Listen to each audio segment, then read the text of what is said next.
Olá, eu sou o professor Felipe Aron e hoje vou te explicar a Guerra de Onin em 5 atos. Este é o primeiro vídeo que eu farei de uma série sobre o período Sengoku, que é o período de ouro dos samurais, que vai da Guerra de Onin até a unificação japonesa sob o clã Tokugawa. E vamos começar. O ato 1. O Shogunato Ashikaga. No século XIV, vigorava no Japão o Shogunato de Ashikaga. Não sabe o que é um Shogun? Então assiste aquele meu vídeo lá, 5 dicas para entender a história do Japão. Ele tem só uns 5 minutos, e lá eu falo várias dessas palavrinhas complicadas para você não se perder. Mas basicamente o Shogun é ao mesmo tempo um líder político e militar, mas não é o imperador. Esses Ashikagas aí chegaram ao poder em 1336, depois de uma guerra entre alguns dos mais poderosos clãs do Japão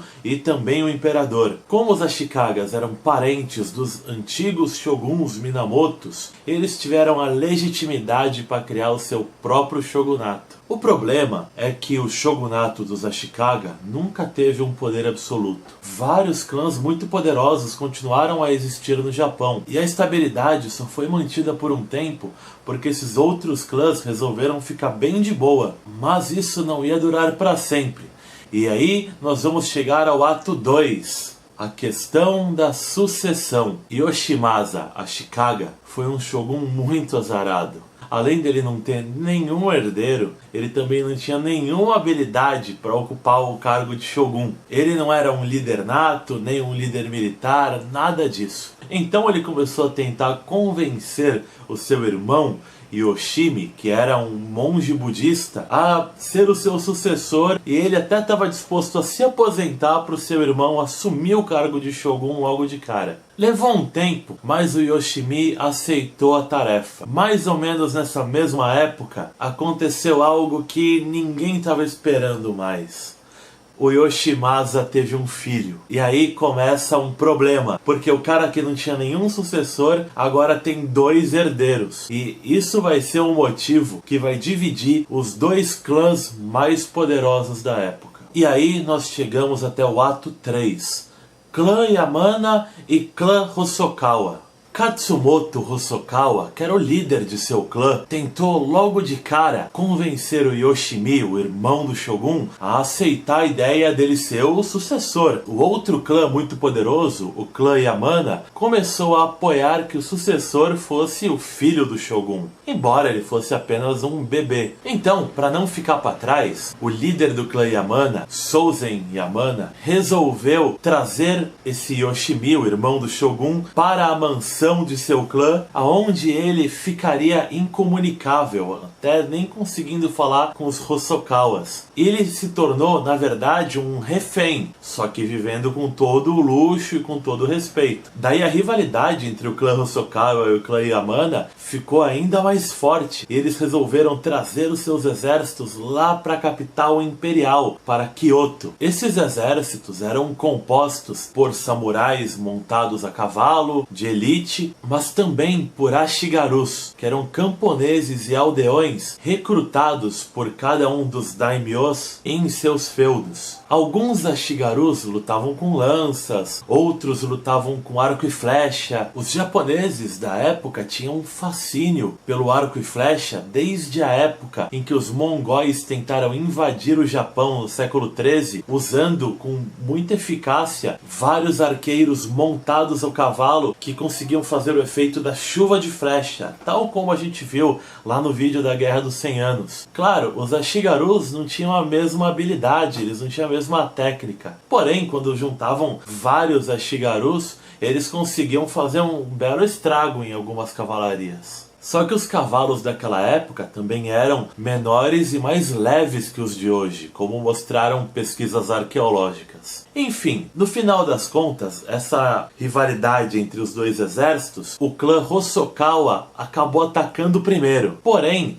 o seu líder, o Katsumoto, era muito esperto e persuasivo. Ele conseguiu convencer o Shogun a culpar o clã Yamana e declará-lo rebelde. E aí o Katsumoto usou esse fato fato para convencer vários seguidores do Yamana que estavam assustados com a marca de traidores para o lado dos Hosokawa. Só que os Yamanas eram muito valentes, e mesmo com toda essa intriga criada pelo Katsumoto Hosokawa, a guerra foi bem equilibrada de 1467 até 1469. Logo nesses primeiros anos, o que realmente causou impacto foi a destruição da cidade de Kyoto. Ela foi devastada e muita gente que conseguiu fugiu dessa cidade e foi para as regiões vizinhas. Bom, enfim, daí nós vamos até o ato 4, o fim da guerra. Em 1469, o Shogun Yoshimasa resolveu tomar uma atitude. Ele pensou que estava sendo muito ligeiro e declarou o seu filho como o legítimo herdeiro, aquele que os Yamanas apoiavam, porque assim ele achava que esvaziaria todas as reivindicações dos Yamana, tirando sua motivação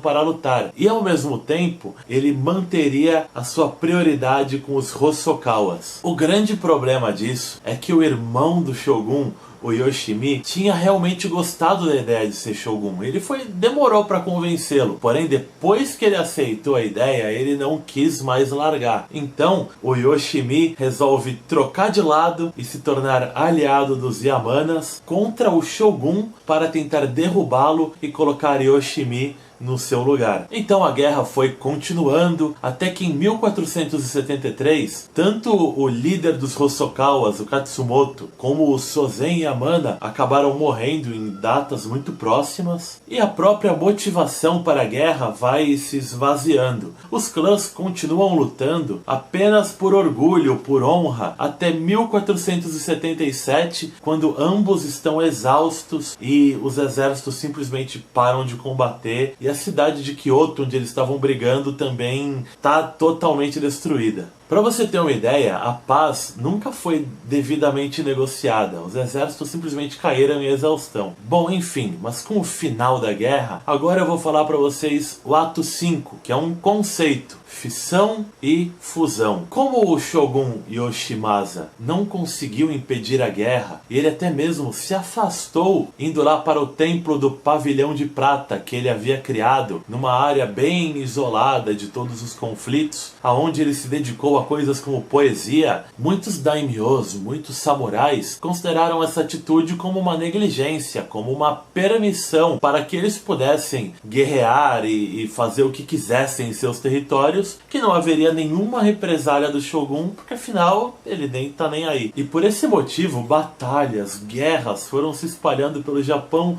inteiro, até mesmo depois que a Guerra de Onin acabou, que é muito bem retratado no filme Os Sete Samurais. E olha, ainda assim, o Shogunato Ashikaga continuou existindo até 1573, ou seja, por mais 100 anos. Só que com menos poder ainda. Os próximos shoguns, depois do Yoshimasa, foram verdadeiros fantoches na mão de Masamoto Hosokawa e de seu clã. Bom, pessoal, então é isso. Eu espero que vocês tenham gostado dessa aula. Se você gosta de história do Japão, comenta aí, fala comigo. E é isso aí, meus amigos. Falou!